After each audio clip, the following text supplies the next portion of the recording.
Hello बच्चा लोग। Good good evening जी। सभी बच्चों का हमारे लाइव क्लास माइक्रो दुनिया और पीएसएच क्लासेस में बहुत बहुत स्वागत है। कैसे हो मेरे बच्चा लोग? कैसे हो जी? क्या आप लोग ठीक ठाक हो? आप लोगों की मेरी आईडी वीडियो क्लियर है बच्चा? देखो, हम लोगों की जो क्लास चलने वाली है वो उसको स्टार्ट करेंगे भैया, बट उसके लिए थोड़ा सा 1 मिनट वेट करेंगे। बच्चों, थोड़ा सा क्लास लेने में लेट हो गई, उसके लिए मैं माफ़ी चाहूँगा, लेकिन क्लास आपकी चल चुकी है तो इसको डेली बढ़िया से बढ़िया ख़त्म करेंगे। तो चलिए स्टार्ट करते हैं जी। हम लोगों की जो क्लास है वो आप लोगों को बच्चों पिछली क्लास में देखो जहाँ तक पढ़ाए थे उसका 1 मिनट का रिवीजन करेंगे, फिर उसके बाद देन आज की जो आज तो हम न्यूमेरिकल करने वाले हैं तो न्यूमेरिकल्स को करेंगे बच्चा 2-3। ठीक है, मतलब कुछ न्यूमेरिकल्स करेंगे यहाँ पर। देखो, पिछली क्लास में हम लोगों ने क्या देखा था, यहाँ पर निरपेक्ष अपवर्तनांक के बारे में पढ़ रहे थे। ठीक है, एब्सोल्यूट रिफ्रैक्शन रिफ्रैक्टिव इंडेक्स, बच्चों इसके बारे में हम लोग पढ़ रहे थे।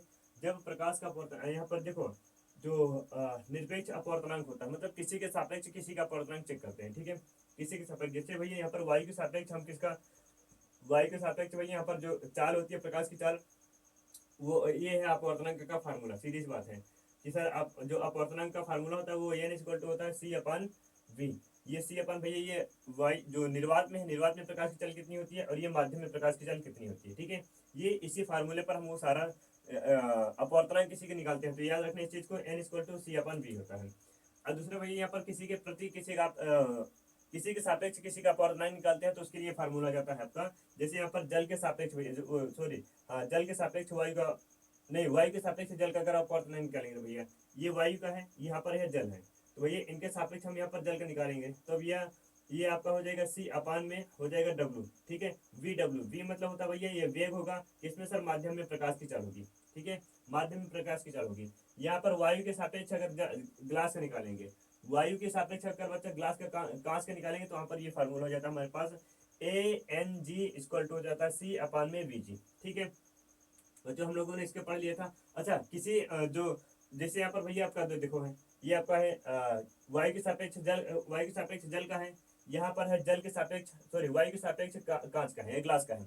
तो भैया इन दोनों का अब हम एक दूसरे के सापेक्ष रखेंगे, किसको सर, जल के प्रति कांच का और कांच के प्रति जल का जो सापेक्ष होगा। तो यहाँ पर वही चीज है भैया, देखो यहाँ पे यहाँ पर आप लोगों का है कि यहाँ पर जल के प्रति आपका ग्लास का मतलब कांच का अपवर्तनांक है, तो भैया किसी के प्रति किसी का अपवर्तनांक चेक करने के लिए हम लोग यहाँ पर ये फार्मूला इस्तेमाल करते हैं। ये भैया उल्टा सीधा हो सकता है, ऊपर नीचे भी हो सकता है। ठीक है, ये फार्मूला ऊपर नीचे भी हो सकता है। कैसे हो सकता है जी? देखो, अगर इसका तीरे का गुणा करेंगे तो यहाँ पर हो जाएगा आपका ए एन डब्ल्यू इंटू में हो जाएगा भैया यहाँ पर वी डब्ल्यू। ठीक है, इंटू में हो जाएगा यहाँ पर वी डब्ल्यू, और ये इसका तिरक गुणा करेंगे यहाँ पर हो जाएगा आपका A N G, A N G. अच्छा, ये बराबर में हो जाएगा भैया। ठीक है, ये बराबर में हो जाएगा, ये इसका हो जाएगा, ये उधर हो जाएगा, वहां पर तिरक गुणा कर दिए है। ठीक है, और बाकी इसका जो फार्मूला बच्चे यहाँ पर लिखेंगे ए एन डब्ल्यू, यहाँ पर हो जाएगा आपका ए एन जी, ये पहला हो गया जी। और दूसरा इसको लिख सकते हैं हम इस तरीके से भी, ए एन जी अपान में ए एन डब्ल्यू।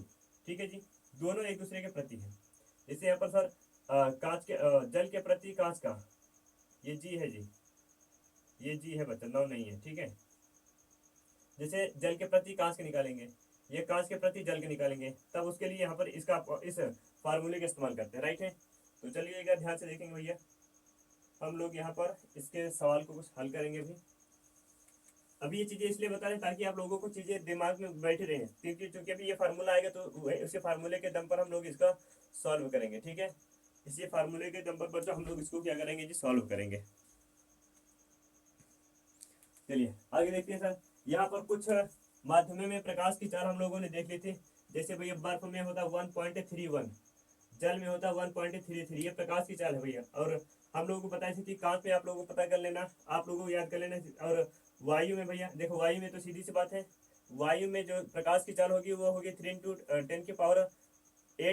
10⁸ होगी। लेकिन भैया अगर आप उसका अपवर्तनांक देखेंगे तो वहां पर 1.003 होता है।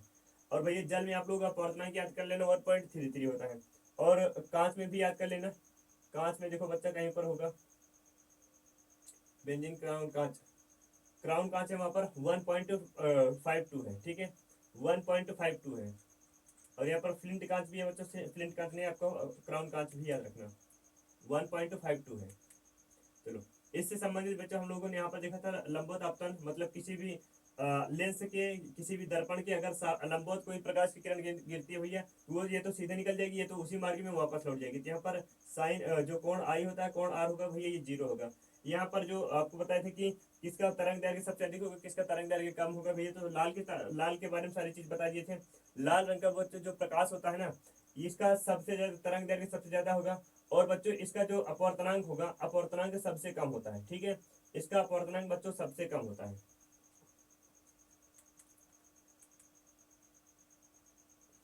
ठीक है, अब बच्चों हम लोग यहाँ से आज की शुरुआत करेंगे अंकित प्रश्न से। प्रश्नों को हम लोग यहाँ पर सॉल्व करेंगे भैया, एक एक करके प्रश्नों को हम लोग यहाँ पर करने वाले हैं सॉल्व। तो बिल्कुल आप लोग हो जाइएगा तैयार भैया, ताकि आपको चीजें आसान लगने लगे। ठीक है, चलिएगा जी। देखो बच्चों, हमारे पास यहाँ पर प्रश्न है, प्रकाश वायु से 1.5 अपवर्तनांक की कांच की प्लेट में प्रवेश करता है। मतलब बच्चों इसमें कांच की जो प्लेट है उसका अपवर्तनांक दिया गया 1.5। ठीक है जी, सही बात है। कांच में प्रकाश की चाल ज्ञात करना है भैया। प्रकाश देखो, वायु में प्रकाश की चाल तो इतनी होती है सर, c बराबर होता है 3 × 10⁻⁸ मीटर पर सेकेंड स्क्वायर पर सेकेंड होता है। लेकिन भैया हम लोगों को कांच में पता करना है, तो कांच में अपवर्तनांकों को ज्ञात करने के लिए भैया हमारे पास ये फार्मूला हो जाता है। इस फार्मूले के तौर पर हम यहाँ पर सारी चीजों को सॉल्व करेंगे। ठीक है बच्चा, तो क्या हो जाता है हमारे पास फार्मूला सर, n = हो जाता है c/, में हो जाएगा भैया आपका vg, क्योंकि कांच दिया गया है भैया, तो यहाँ पर vg हो जाएगा। राइट है, हम लोगों को बच्चे यहाँ पर कांच में हमें कांच में प्रकाश की चाल को ज्ञात करना है। बच्चों हमारे पास जो प्रश्न अनुसार दिया गया है, तो प्रश्न अनुसार दिया गया सर n बराबर अपवर्तनांक बराबर दिया गया है कितना सर, 1.5। ठीक है, और c बराबर बच्चों मतलब प्रकाश की जो चाल दी गई है, वायु में प्रकाश की जो चाल है, वायु में प्रकाश की चाल, प्रकाश की चाल।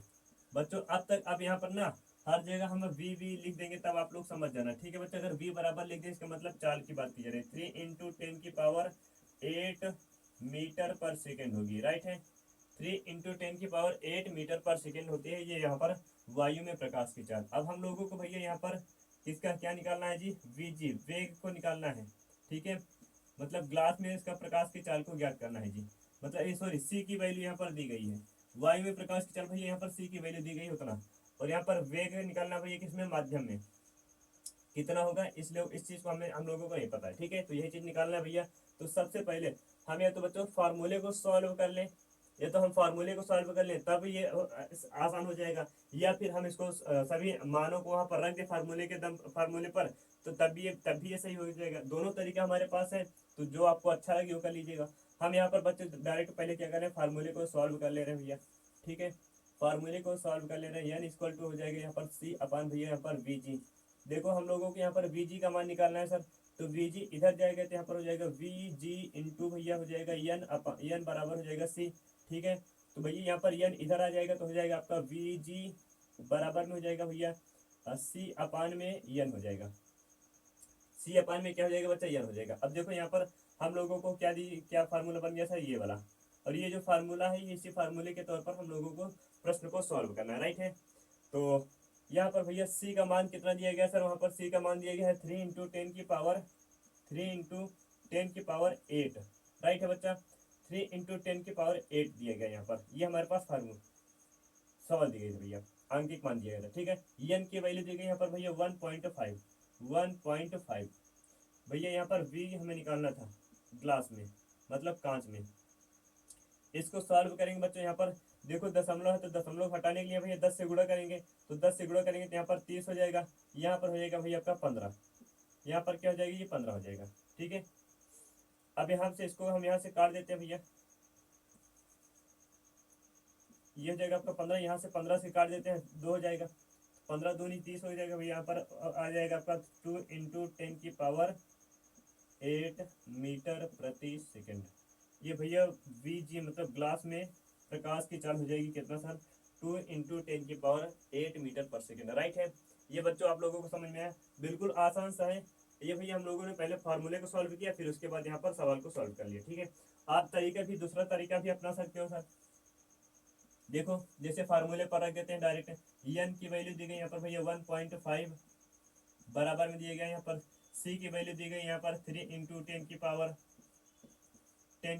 8 मीटर पर सेकेंड। और नेक्स्ट भैया यहाँ पर 10 की पावर 8 लिखे, ठीक है, 10 की पावर 8 मीटर पर सेकेंड। यहाँ पर इसका जो वी जी का भैया मान हमें लोगों को पता करना है, ज्ञात करना है, तो बिल्कुल सेम रहेगा। वी जी इधर आ जाएगा, ये इधर चला जाएगा भैया, यहाँ पर वी जी बराबर हो जाएगा आपका 3 इंटू 10 की पावर 8 बटे में हो जाएगा 1.5। भैया यहाँ पर पॉइंट ये हटेगा, यहाँ पर जीरो लग जाएगा, ठीक है, पॉइंट यहाँ से हटेगा तो यहाँ पर जीरो लग जाएगा, तो हो जाएगा भैया 15 दूनी 30, तो यहाँ पर आपका हो जाएगा 2 इंटू 10 की पावर 8 मीटर प्रति सेकंड। ये भैया आपका सवाल हो जाता है, दोनों में आंसर बिल्कुल वही आएगा, राइट है। तो आई होप ये चीज़ें आप लोगों को अच्छे से समझ में आ गई होंगी भैया। आसान सा प्रश्न था, किसी के मन में कोई डाउट रहेगा तो बिल्कुल आप लोग बताइएगा जरूर, ठीक है। अब देखते हैं हमारे पास सवाल में क्या दिया गया था भैया, ये पॉइंट याद रखना भैया, 2 इंटू 10 की पावर 8, यही है आपके सवाल का आंसर। हम लोगों ने दो तरीके से यहाँ पर सवाल को सॉल्व किया बच्चा। देखो दिया गया है सर, दिया गया प्रश्न में क्या है, एन बराबर दिया गया सर 1.5, ठीक है, एन मतलब होता है अपवर्तनांक, और सी की वैल्यू दी गई यहाँ पर 3 इंटू 10 की पावर 8 मीटर पर सेकेंड, ठीक है। वीजी भैया यहाँ पर हम लोगों को ज्ञात करना है। सर हमारे पास सूत्र हो जाता है, फार्मूला हो जाता है, एन इक्वल टू हो जाता है सी अपन में वीजी। सी अपन में क्या हो जाएगा भैया, वीजी। वीजी मतलब होता है सर वेग, वेग होगा किसमें सर, जो प्रकाश की चाल होगी ग्लास में, प्रकाश की चाल होगी ग्लास में कितनी होगी। तो हल यहाँ पर सॉल्यूशन दिया गया आपका 1.5 भैया, एन की वैल्यू यहाँ 1.5 है, यहाँ पर 3 इंटू 10 की पावर 8 है भैया। वीजी यहाँ पर लिख दिए हैं, वीजी इधर आ जाएगा भैया, 1.5 इधर चला जाएगा, सॉल्व करेंगे यहाँ पर हो जाएगा 30/15, ठीक है, 30/15 हो जाएगा यहाँ पर। नेक्स्ट उसके बाद देखेंगे बच्चे यहाँ पर जो आपकी वैल्यू दी गई इसको सॉल्व करेंगे तो यहाँ पर आ जाएगी 2 इंटू 10 की पावर 8।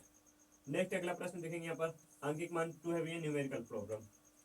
देखो यहाँ पर प्रश्न है वायु के सापेक्ष जल का अपवर्तनांक। भैया यहाँ पर वायु के सापेक्ष जल का अपवर्तनांक इतना दिया गया, राइट है, वायु के सापेक्ष बच्चों जल का अपवर्तनांक कितना दिया गया है, तथा वायु के सापेक्ष कांच का अपवर्तनांक कितना दिया गया है। मतलब कि दोनों भैया वायु के सापेक्ष है, दोनों अपवर्तनांक किसके हैं, चाहे जल का हो चाहे कांच का हो, दोनों का अपवर्तनांक भैया यहाँ पर वायु के सापेक्ष 1.35 और यहाँ पर है 1.250, ठीक है। कांच के सापेक्ष भैया जल का अपवर्तनांक ज्ञात करना, मतलब कि कांच के सापेक्ष बच्चा आपको किसका निकालना है, जल का अपवर्तनांक ज्ञात करना है, राइट है। चलो इसको सॉल्व करते हैं सर, इसको सॉल्व करते हैं। देखो यहाँ पर सबसे पहले लिखा गया सर ग्लास का अपवर्तनांक, वायु के सापेक्ष भैया ग्लास का अपवर्तनांक, ठीक है, यह प्रश्न में दिया गया है प्रश्नानुसार। उसके बाद यहाँ पर वायु के सापेक्ष भैया जल का अपवर्तनांक कितना दिया गया है यहाँ पर देखेंगे, तो भैया यहाँ पर जल का अपवर्तनांक दिया गया 1.35, 1.35, यहाँ पर हो जाएगा भैया 1.50, ठीक है। ये हमारे पास क्या हो गया जी, अपवर्तनांक हो गया। अब हम लोगों को किसके प्रति किसका अपवर्तनांक ज्ञात करना है, कांच के सापेक्ष जल का अपवर्तनांक। तो भैया कांच के सापेक्ष जल का अपवर्तनांक ज्ञात करेंगे तो यहाँ पर हो जाएगा आपका AN भैया अपान में हो जाएगा आपका, तो जल का अपवर्तनांक ज्ञात करना है सर, यहाँ पर AN क्या हो जाएगा जी आपका G हो जाएगा, ठीक है। यहाँ पर हो जाएगा आपका अपवर्तनांक किसका सर, ए मतलब ग्लास के प्रति सर, एक मिनट रुकिएगा बच्चा, GNW हो जाएगा भैया। क्या क्यों हो जाएगा, क्योंकि ग्लास के प्रति हम सर जल का अपवर्तनांक ज्ञात कर रहे हैं, ठीक है, जल का अपवर्तनांक ज्ञात कर रहे हैं। तो ये हमारे पास हो जाता है फार्मूला, यही फार्मूला आपके थोड़ी देर पहले आपको बताया था कि ये फार्मूला याद रखना भैया, वहाँ पर ये चीज़ आएगी, प्रश्न जब अंकीय प्रश्न कराएंगे तो यहाँ पर वो आएगा। तो बच्चों यहाँ पर इसको क्या करेंगे सर, इसको मान रख देंगे यहाँ पर, तो यहाँ पर हो जाएगा आपका, देखो सर इसका मान कितना है सर 1.35 है, तो ANW का मान है 1.35 है, ANG का मान है सर 1.50 है, मतलब कि जल में अब जल का अपवर्तनांक जो है भैया, कांच का अपवर्तनांक जो है ये निकाल लिए भैया, यहाँ पर दशमलव से दशमलव हट जाएगा, ठीक है, क्योंकि 2 अंक बाद है, 2 अंक बाद यहाँ पर भी दशमलव, इसलिए दशमलव से दशमलव हट जाएगा, तो क्या हो जाएगा जी यहाँ पर 135 अपान में 150। ठीक है बच्चा। अब इसको क्या करेंगे जी, सॉल्व करेंगे। सॉल्व करने के लिए सर यहाँ पर ये छोटा मान, ये बड़ा है ये छोटा है, तो भाग नहीं जाएगा, तो यहाँ पर सर दशमलव लगा करके जीरो बढ़ा लेंगे। ठीक है, दशमलव लगा करके बच्चे यहाँ पर जीरो बढ़ा लेंगे, मतलब 0 पॉइंट कुछ आएगा सर, जीरो से जीरो कट गया, यहाँ पर 15×9 135 हो जाएगा, 15×9 135 सर।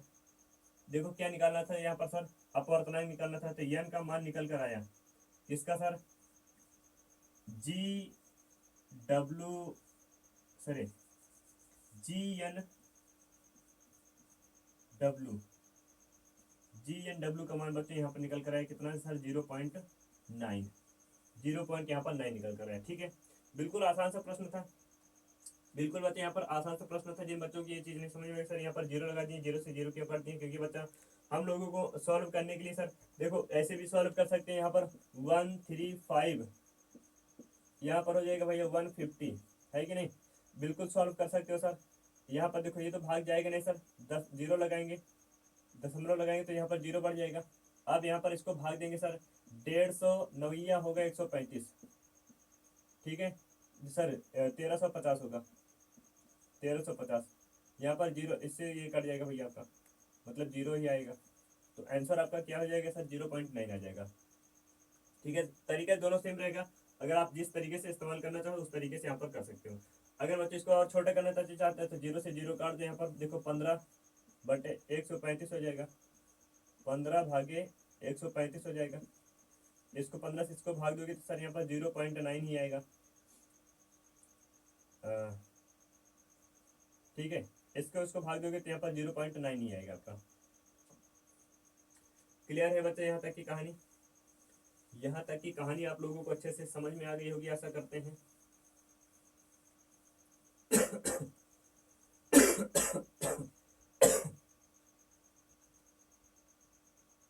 एक मिनट,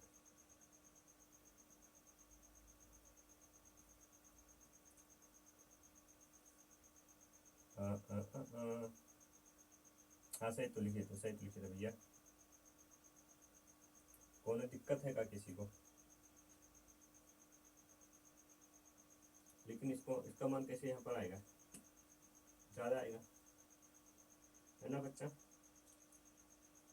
एक मिनट, ये जो यहाँ पर लिखे हैं सर इसको हम डायरेक्ट वैसे लिख देते हैं। ठीक है, यहाँ पर हो जाएगा 135 अपान में हो जाएगा 150 बच्चा। ठीक है, इसको सॉल्व करेंगे क्योंकि यहाँ पर भैया यहाँ पर सॉल्व करने के लिए ऐसा करेंगे मतलब जीरो वगैरह बढ़ेंगे नहीं, फिर यहाँ पर कर देंगे तो सबको गलत हो जाएगा, तरीका ही गलत हो जाएगा। बाकी यहाँ पर इसको सॉल्व करेंगे, यहाँ पर 0.9 ही आएगा। ठीक है, 35/150 को देखो, अब यहाँ पर प्रश्न में आपके क्या दिया गया उसको देखते हैं, प्रश्न में आपका क्या दिया गया है इसको देखते हैं बच्चा। देखो यहाँ पर लिखा है वायु के सापेक्ष कांच का अपवर्तनांक, जल का अपवर्तनांक 135 दिया गया है, कांच का अपवर्तनांक 1.50 दिया गया है, कांच के सापेक्ष जल का अपवर्तनांक। सर कांच के सापेक्ष जल का, तो जल का अपवर्तनांक हम लोगों को ज्ञात करना है, तो जल को ऊपर कांच को नीचे। ठीक है, तो भैया यहाँ पर GNW हो जाएगा। ठीक है, GNW भैया हो जाएगा, कांच के प्रति जल का अपवर्तनांक ज्ञात करना है, तो यहाँ पर 135/150 हो जाएगा। ठीक है, सॉरी 1.35 इंटू अपान में हो जाएगा 1.50 बराबर में यहाँ पर लिखेंगे बच्चों, यहाँ पर दशमलव दशमलव हट जाएगा, 135/150 हो जाएगा। इसको सॉल्व करेंगे, यहाँ पर 0 आपका 9 आ जाएगा। राइट है, इतने से चीजें सब लोगों को क्लियर है बच्चा। हम लोग और देखते हैं कुछ सवाल। अगला सवाल ये हमारे पास है, यहाँ पर बच्चा है दो अपवर्तनांक हम लोगों को ज्ञात करना है। देखो यहाँ पर वायु के सापेक्ष जल का अपवर्तनांक बच्चों कितना है, यहाँ पर 8/6 है। यहाँ पर सर वायु के सापेक्ष कांच का अपवर्तनांक 6/4 है। दिख रहा है सबको, दिख रहा है कि नहीं जी, हाँ दिख तो रहा है, हमें कमेंट देखने के लिए आगे देखना पड़ रहा है, तो आगे जाना पड़ रहा है, कभी कभी ऐसा हो जाता है। तो नेक्स्ट यहाँ पर भैया आ गया जाता है आपका जल के सापेक्ष कांच का अपवर्तनांक।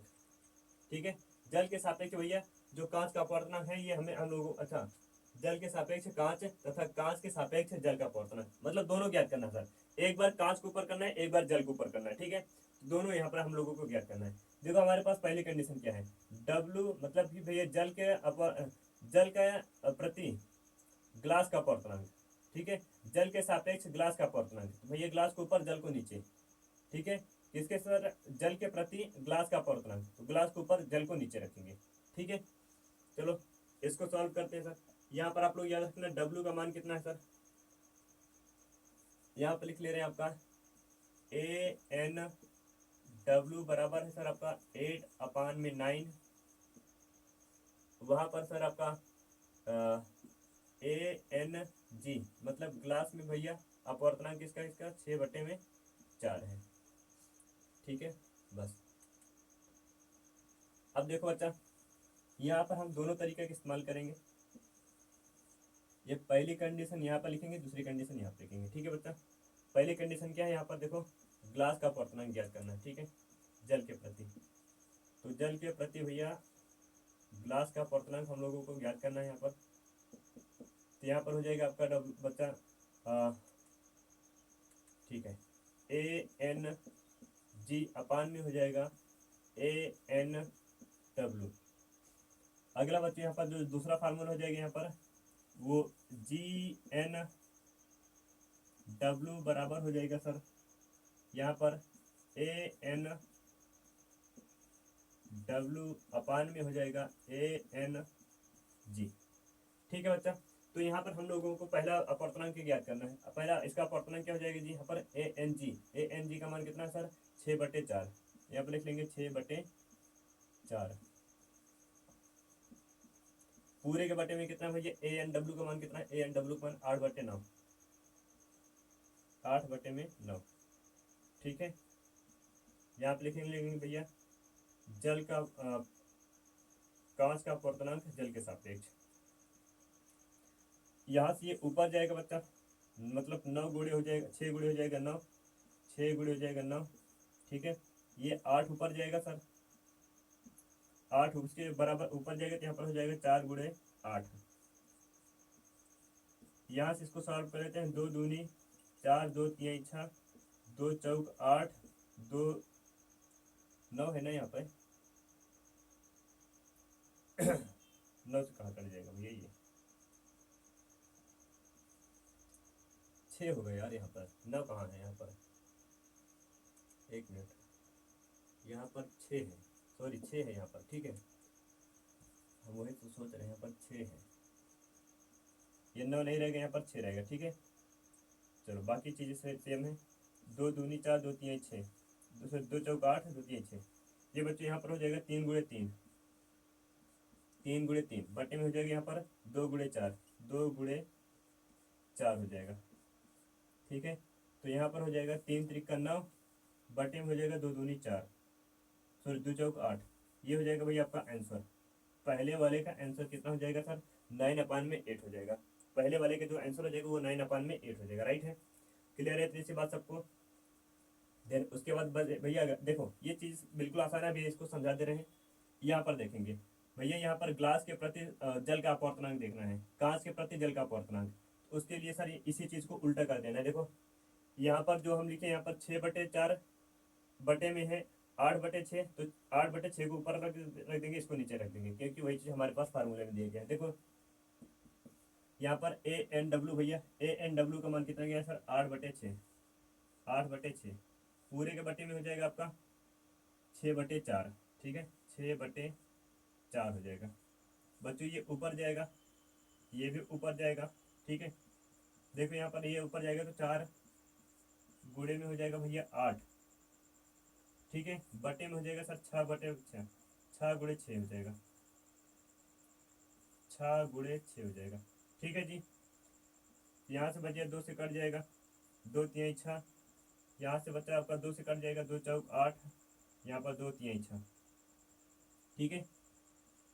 अब यहाँ पर लिख लेंगे भैया, सॉल्व कर लेंगे इसको, 2x4 हो जाएगा, 2x4 बटे में हो जाएगा 3x3, 3x3 यहाँ पर हो जाएगा 4 दूनी 8 बटे में हो जाएगा 6, 8 बटे हो जाएगा भैया, यहाँ पर 6 हो जाएगा, राइट है। देखो सवाल में वही आ रहा है कि नहीं, 8/9, 9/8, हाँ कहाँ गड़बड़ किया भैया, अच्छा 3×3 का 9 हो जाएगा यहाँ पर, सॉरी 3 3 9 हो जाएगा यहाँ पर, ठीक है। यही इसी का अपोजिट आएगा, बस इसी का अपोजिट आप लोगों का आंसर आएगा, राइट है। देखो बच्चे एक बार इसको फिर से बता दे रहे हैं कैसे ये सवाल आ गई। तो यहाँ पर तो आप लोगों को जो सवाल समझ में ठीक है, बाकी यहाँ पर जो हम मतलब पीडीएफ में जो है भैया उसको दिखा देते हैं आपको, ताकि चीज़ें आपको आसान लगे। हो सकते हैं यहाँ पर चीज़ें भैया लिखते समय कुछ आपको कुछ कम दिखाई देता है, लेकिन जो पीडीएफ में रहता है वो चीज़ आपको अच्छे से दिखाई देती है, इसीलिए हमें यहाँ पर पीडीएफ में सवाल लिख करके लानी पड़ती है, मजबूरी है मेरी। बाकी बच्चे इसका कोई रोल है नहीं, ठीक है, सवाल हमारे लिए पर्याप्त है। चलो यहाँ पर देखेंगे सर, यहाँ पर जल और ये है ग्लास है, ये कांच है भैया। तो जल के सापेक्ष भैया कांच का अपवर्तनांक हमें ज्ञात करना था। कांच को ऊपर लिखेंगे, जल को नीचे लिखेंगे, ठीक है। तो भैया यहाँ पर देखो ए एन जी कहाँ गया भैया, ए एन जी देखो, ए एन जी का मान कितना है सर, 6/4, तो 6/4 यहाँ पर लिख दिया गया है, ठीक है। और ए एन डब्ल्यू का मान भैया यहाँ पर है 8/6, 8/6 हो गया, राइट है भैया। इनको सॉल्व करें, यहाँ पर 6 × 6 हो जाएगा, क्योंकि यहाँ पर 6 ऊपर जाएगा तो 6 के 6 गुणे हो जाएगा। 8 भैया इसके ऊपर जाएगा तो यहाँ पर 8 × 4 हो जाएगा, ठीक है, 4 × 8 हो जाएगा। अब यहाँ पर इन दोनों को सॉल्व करेंगे सर, यहाँ पर 6×36 4×8 ठीक है। तो 36 बटे यहाँ पर 32 हो जाएगा भैया। ये कट जाएगा आपका, 4 से कट जाएगी, ये 9 से कट जाएगा, ठीक है। मतलब 4×8 = 32 और 4×9 = 36, राइट है बच्चा, 4×9 = 36 हो जाएगा। तो यहाँ पर हो जाएगा आपके 9/8 हो जाएगा। हम यही चीज़ थोड़ा सा भैया यहाँ यहीं पर सॉल्व कर लिए थे, यहाँ पर इसको काट दिए थे, ठीक है, डायरेक्ट आपका 9/8 हो गया था। आपका फाइनल आंसर हो जाएगा 9/8 में। वही यहाँ पर अगला प्रश्न है हमारे पास, देखो जो कांच के प्रति भैया जल का सापेक्ष, ठीक है, कांच के प्रति जल का सापेक्ष अपवर्तनांक हम लोगों को ज्ञात करना है। तो यहाँ पर है ए एन डब्ल्यू भैया, ए एन डब्ल्यू का मान देखो, ए एन डब्ल्यू का मान है यहाँ पर 8/6, ठीक है, 8/6 सही है। ए एन जी का मान है 6/4, ए एन जी का मान है 6/4, राइट है भैया। यहाँ पर 4 ये ऊपर जाएगा तो 8 के गुणे में हो जाएगा, 4 8 गुणे में हो जाएगा भैया, 6 के गुणे में हो जाएगा, ठीक है। यहाँ से इसको चाहे सॉल्व कर लो भैया, 32 बटे आपका 36 आ जाएगा, 6×36 देखो, 6×36 36 हो गया, 4 8 चौक 32 भैया, 8 चौक 32 हो गया। इसको सॉल्व करेंगे यहाँ पर, 4×9 = 36 और 4 8 32 हो जाएगा बच्चा, 4×9 = 36, 4 8 32 हो जाएगा, ठीक है। यहाँ पर 8/9 हो जाएगा, तो 8/9 आपका फाइनल आंसर आ जाता है, राइट है। आई होप यहाँ तक की चीज़ें आप लोगों को अच्छे से भैया क्लियर हो गई होंगी सारी चीज़ें भैया। अब लोग हम लोगों को जो पढ़ना है भैया, वो लेंस के बारे में पढ़ना है, ठीक है। हम लोगों ने दर्पण के बारे में बच्चों लगभग सारे सवाल लगभग सारे बच्चों यहाँ पर सॉल्व कर लिए, सब कुछ सॉल्व कर लिए हैं। अब हम लोगों को पढ़ना है किसके बारे में जी, लेंस के बारे में। बच्चों ये जो लेंस रहेगा हमारा हमारा कल का टॉपिक रहेगा, कल के टॉपिक में लेंस के को अच्छे से परिभाषित करेंगे, राइट है बच्चा। आई होप आज की क्लास आप लोगों को अच्छे से पसंद आई होगी, ठीक ठाक लगी होगी भैया, अच्छी लगी होगी। तो क्लास कैसी लगी आप लोग बताइएगा जरूर भैया। अगर आप हमारे चैनल पर नए स्टूडेंट हैं तो बिल्कुल चैनल को कर लीजिएगा सब्सक्राइब, और बच्चा वीडियो को कर दीजिएगा लाइक, ताकि हमारे आपको पास आने वाली सारी वीडियो सबसे पहले आपके पास पहुंचे, ठीक है बच्चा। Bye bye, see you, ta-ta. देखो अगर आप लोगों को 9th 10th 11th 12th बच्चों इन चारों क्लास की तैयारी करना है तो आप लोग हमारे चैनल को ज्वाइन कर सकते हो, जैसे बाकी आपका विचार करें भैया। 9th जो अगर आप किसी कंपटीशन की तैयारी करना चाहते हो, बिल्कुल कंपटीशन की भी तैयारी यहाँ पर कराई जा सकती है। कंपटीशन की तैयारी करने का मतलब है भैया जो आपके एग्जाम में पूछा जाता है ना, वो एनसीईआरटी से पूछा जाता है। तो हम यहाँ पर कंप्लीट एनसीईआरटी को पढ़ा रहे हैं, राइट है। बाय बाय जी।